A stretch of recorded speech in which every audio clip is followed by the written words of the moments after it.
اعوذ باللہ من الشیطان الرجیم بسم اللہ الرحمن الرحیم الحمدللہ رب العالمین الرحمن الرحیم مالک یوم الدین ایاک نعبد و ایاک نستعین اللہم صلی علی محمد وعلی آل محمد رب اشرح لی صدری ویسر لی امری واحلل عقدۃ من لسانی یفقہوا قولی واجعل لی وزیرا من اہلی رب زدنی علما رب زدنی فہما یا حی یا قیوم برحمتک استغیث لا حول ولا قوت الا باللہ۔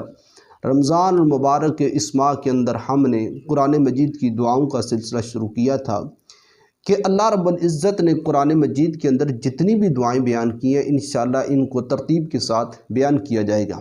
آج آپ کے سامنے ہم جس دعا کا ذکر کرنے والے ہیں وہ بڑی ہی اہم اور بڑی ہی بہتر، بڑی ہی خیر والی، بڑی ہی بلائی والی، صراط مستقیم والی، انبیاء کے راستے والی، صدیقین، شہداء، صالحین کے راستے والی وہ دعا ہے۔ اور وہ اتنی خوبصورت دعا ہے کہ اگر اس کو نماز کے اندر نہ پڑھا جائے تو اس کے بغیر انسان کی نماز نامکمل ہے، انسان کی نماز ناقص ہے۔ بلکہ اگر یہ بات کی جائے حدیث کی شکل کے اندر تو اس کی نماز ہوتی نہیں ہے سرے سے، جو شخص اس دعا کو نہیں پڑھتا۔ اس دعا کا نام ہے سورۃ الفاتحہ۔ یہ ترتیب کے اعتبار سے قرآن مجید کی سب سے پہلی سورت ہے، ایک رکوع پر مشتمل ہے، اس کی 7 آیات ہیں، اور یہ مکہ کے اندر سب سے پہلی سورت تھی جو مکمل نازل ہوئی تھی نبی صلی اللہ علیہ وسلم کے اوپر۔ ہم اس کا ترجمہ آپ کے سامنے رکھتے ہیں، پھر احادیث کی شکل کے اندر ہم آپ کو بتاتے ہیں کہ یہ دعا نماز کے اندر کتنی ضروری ہے۔ اس کے بغیر نماز نہیں ہوتی۔ وہ آپ امام کے پیچھے پڑھ رہے ہیں، وہ جماعت کے ساتھ پڑھ رہے ہیں، آپ فرض پڑھ رہے ہیں، سنت پڑھ رہے ہیں، نفل پڑھ رہے ہیں، آپ تہجد پڑھ رہے ہیں، آپ جنازہ پڑھ رہے ہیں، آپ صلاۃ الکسوف پڑھ رہے ہیں، صلاۃ الخوف پڑھ رہے ہیں، کوئی بھی نماز آپ پڑھ رہے ہیں، جب تک آپ نے سورۃ الفاتحہ نہیں پڑھی آپ کی نماز نہیں ہو سکتی۔ تو اس کی 7 آیات ہیں۔ بسم اللہ الرحمن الرحیم، اللہ کے نام سے جو بے حد رحم والا اور نہایت مہربان ہے۔ یہ اس کی پہلی آیت ہے اور اس کا تعلق اللہ رب العزت کے ساتھ ہے۔ بسم اللہ الرحمن الرحیم جو ہے یہ ہر سورت کی ایک مکمل آیت ہے۔ یاد رکھیں یہ بات، یہ سوائے سورہ التوبہ کے ہر سورت کی ایک مکمل آیت ہے۔ سورۃ الفاتحہ کی تو یہ بالاولیٰ آیت ہے نا، وَلَقَدْ آتَيْنَاكَ سَبْعًا مِّنَ الْمَثَانِي، کہ اللہ رب العزت نے نبی صلی اللہ علیہ وسلم کو یہ جو 7 آیات بار بار دہرائی جانے والی دی ہیں، ان میں سے سب سے پہلی آیت وہ بسم اللہ الرحمن الرحیم ہے۔ الحمدللہ رب العالمین، سب تعریف اللہ کے لیے ہے جو سارے جہانوں کو پالنے والا ہے۔ الرحمن الرحیم، بے حد رحم والا اور نہایت مہربان ہے۔ پہلی آیت کے اندر بھی یہ الفاظ دہرائے، اب تیسری آیت کے اندر بھی اللہ رب العزت نے یہ الفاظ دہرائے۔ مالک یوم الدین، بدلے کے دن کا مالک ہے۔ ایاک نعبد و ایاک نستعین، ہم صرف تیری ہی عبادت کرتے ہیں اور صرف تجھ ہی سے مدد مانگتے ہیں۔ یہ ہر نماز کے اندر انسان کہتا ہے۔ یہ آیت پڑھنے کے بعد بھی اگر کوئی شخص ما فوق الاسباب مدد کسی سے مانگتا ہے تو ایسا انسان شرک کرتا ہے۔ مدد صرف اور صرف استعانت، استغاثہ، ما فوق الاسباب، وہ صرف اور صرف اللہ رب العزت کی ذات کے ساتھ ہے۔ ما تحت الاسباب مدد آپ لے سکتے ہیں۔ ما تحت الاسباب مدد، اگر کوئی زندہ ہے آپ اس کے پاس جا کر آپ اپنی دعا کروا سکتے ہیں۔ اگر وہ آپ کی کسی حاجت کو پورا کرنے کی قدرت رکھتا ہے تو آپ اس کے سے اپنی حاجت پوری کروا سکتے ہیں۔ لیکن اگر کوئی فوت ہو جائے، اگر کوئی مردہ ہو جائے، اگر کوئی قبر کے نیچے چلا جائے، منہ مٹی کے نیچے چلا جائے تو ایسا انسان آپ کی مدد کرنے پر قادر نہیں ہے۔ ایاک نعبد و ایاک نستعین، یہ آیات جو تھی ان کا تعلق تھا اللہ کے ساتھ۔ اب آگے آئیں تو اگلا جو تعلق ہے بندے کے ساتھ ہے، اور بندہ اللہ رب اور اس کے اندر، اس دعا کے اندر یہ طریقہ، یہ سلیقہ سکھایا گیا ہے کہ جب بھی آپ اللہ رب العزت سے دعا کریں تو سب سے پہلے اللہ رب العزت کی حمد و ثنا بیان کی جائے، اللہ کی تعریف کی جائے، اللہ کی بزرگی اور اس کی تمجید کو بیان کیا جائے، پھر نبی صلی اللہ علیہ وسلم پر درود پڑھا جائے، پھر اپنی حاجات کو اللہ کے سامنے رکھا جائے تو انشاءاللہ دعا قبول ہوتی ہے۔ اگلی آیت، اہدنا الصراط المستقیم، ہمیں سیدھے راستے پر چلا۔ سیدھا راستہ کون سا ہے؟ سیدھے راستے کے بارے میں آگے وضاحت کر دی۔ صراط الذین انعمت علیہم، راستہ ان لوگوں کا جن پر اللہ نے انعام کیا۔ اللہ جن پر تو نے انعام کیا میں ان لوگوں کے راستے پر چلا۔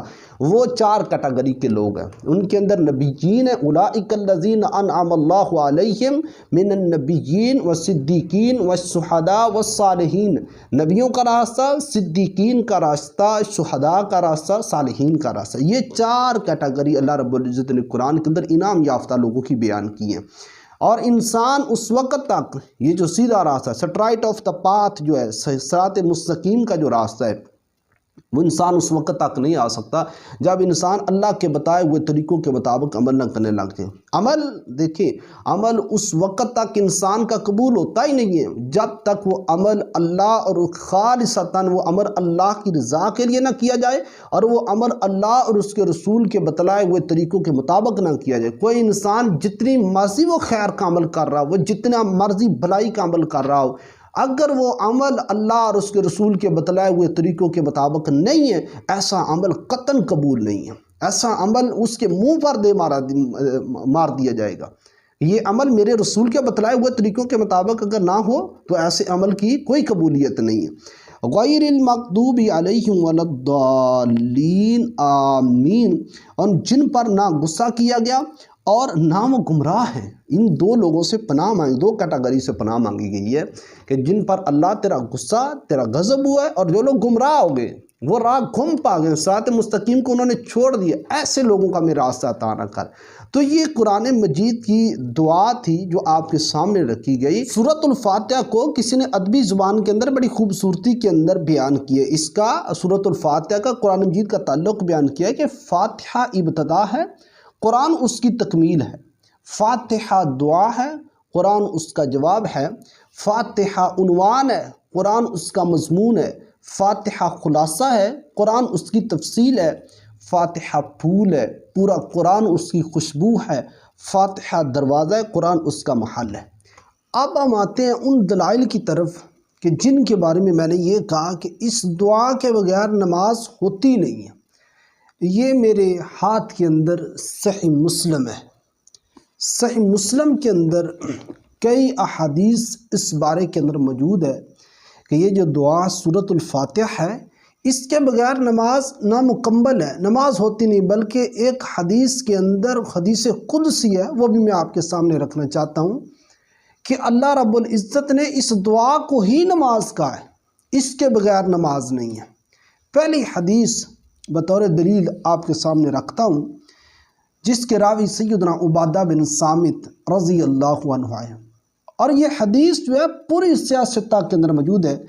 صحیح مسلم کے اندر یہ حدیث نمبر 874 نمبر ہے، 874۔ سیدنا عبادہ بن صامت نبی صلی اللہ علیہ وسلم سے روایت کرتے ہوئے فرماتے ہیں کہ آپ نے فرمایا، لا صلاۃ لمن لم یقرأ بفاتحۃ الکتاب، اس کی نماز نہیں ہے جو سورۃ الفاتحہ نہیں پڑھتا۔ اب اس حدیث کے اندر یہ نہیں کہا اللہ کے نبی صلی اللہ علیہ وسلم نے کہ کوئی جماعت کے ساتھ پڑھ رہا ہو، امام قرات کر رہا ہو، امام کے پیچھے نہیں پڑھنی چاہیے فردن یا اجتماعی طور پر۔ اس حدیث کے اندر یہ تخصیص ہی نہیں ہے، یہ مجموعی طور پر یہ حدیث ہے، اور یہ لا نفی الجنس کا ہے کہ اس کے بغیر نماز ہوتی نہیں ہے۔ اور یہ حدیث صحیح مسلم کے اندر 874 نمبر آتی ہے، اور صحیح البخاری کے اندر 756 نمبر، اور سنن ابو داؤد کے اندر 822، اور جامع ترمذی کے اندر 247، اور سنن نسائی کے اندر 910، اور سنن ابن ماجہ کے اندر 837۔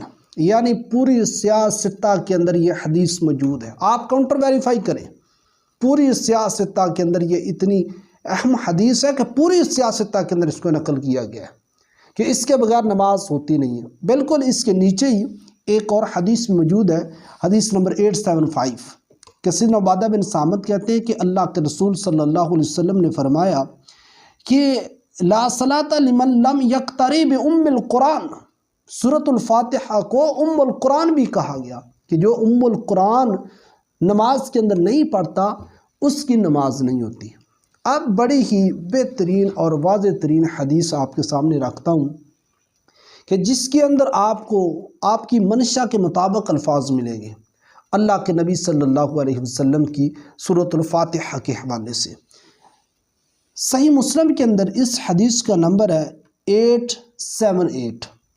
سیدنا ابو ہریرہ رضی اللہ عنہ اس حدیث کے راوی ہیں۔ عن ابی ہریرہ عن النبی صلی اللہ علیہ وسلم۔ اس حدیث کو آپ فرقے کی اینک اتار کر سنیں۔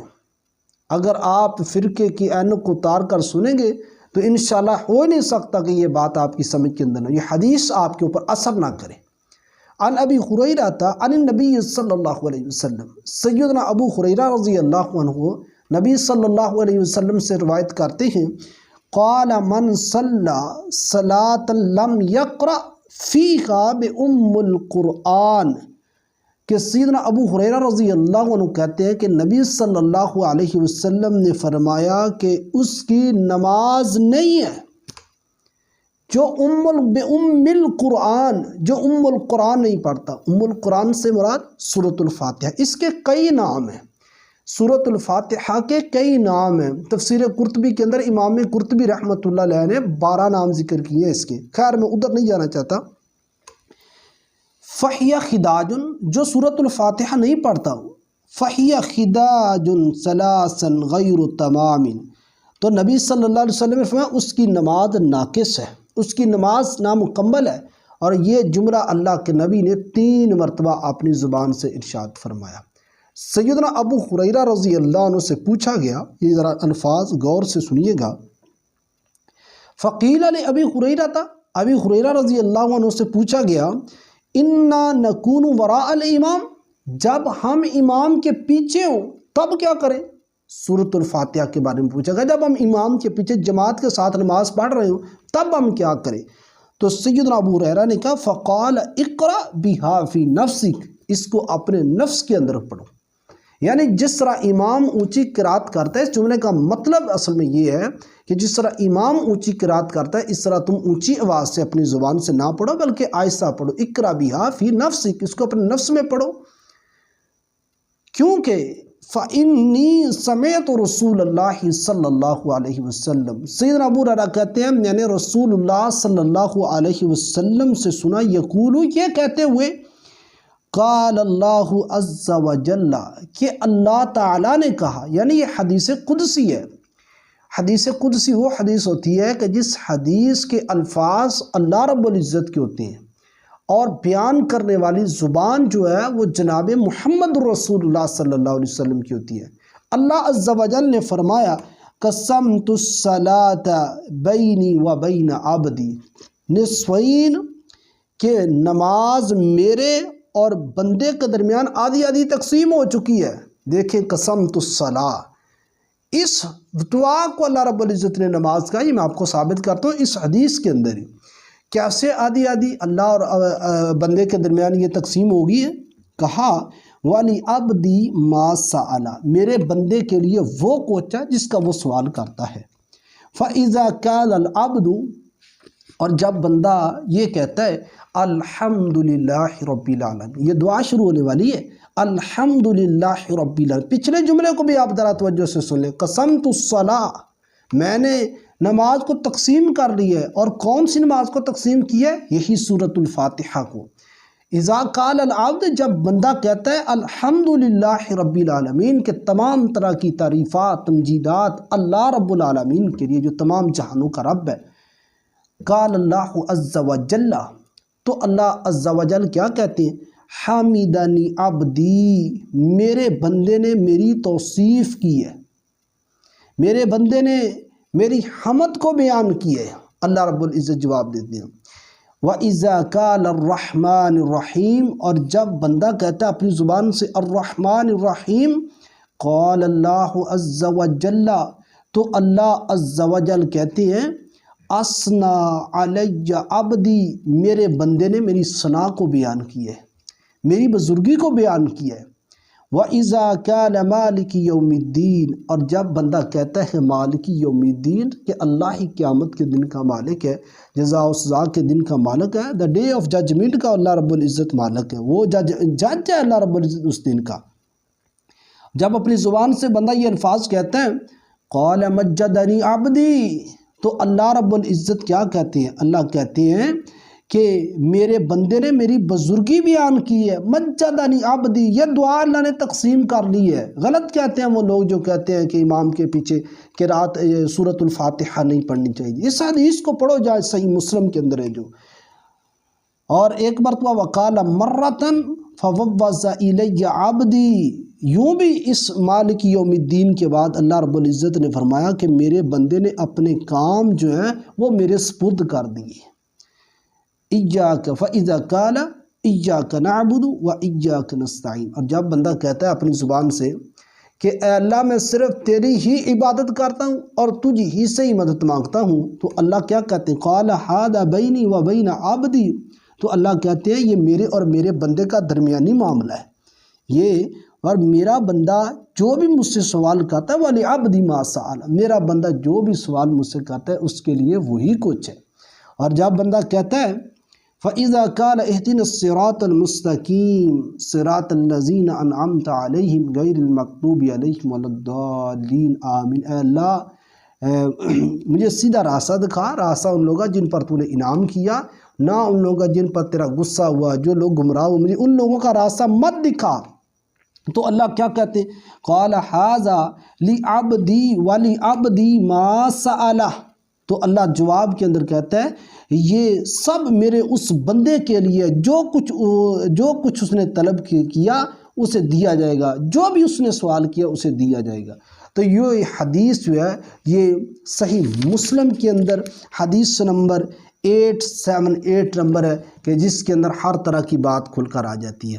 آپ بھی اس دعا کو فاتحہ جو ہے ام القرآن جس کو کہا گیا، اس کو وافیہ کہا گیا، اس کو شفا کہا گیا، اس کو الرقیہ کہا گیا، اس کو ام القرآن کہا گیا، اس کو فاتحۃ الکتاب کہا گیا، اس کو سبع من المثانی کہا گیا، تو زیادہ سے زیادہ اس دعا کو اپنی نمازوں کے اندر، خاص کر اپنی ہر سنت نفل قیام کے اندر اس کو ضرور پڑھیں۔ آپ امام کے پیچھے پڑھ رہے ہیں، آپ اکیلے پڑھ رہے ہیں، اس کے بغیر نماز نامکمل ہے، اس کے بغیر نماز ناقص رہتی ہے۔ اور اللہ سے جب بھی دعا کریں اپنی حاجات کو اللہ کے سامنے رکھیں تو اس سب سے پہلے اس دعا کو مانگیں، کیونکہ یہ اللہ قسمت الصلاۃ بینی و بین عبدی، یہ اللہ اور بندے کے درمیان یہ تقسیم ہو گئی ہے، اسی دعا کو اللہ نے نماز کہہ دی ہے۔ اللہ رب العزت مجھے اور آپ کو ان باتوں پر عمل کرنے کی توفیق عطا فرمائے۔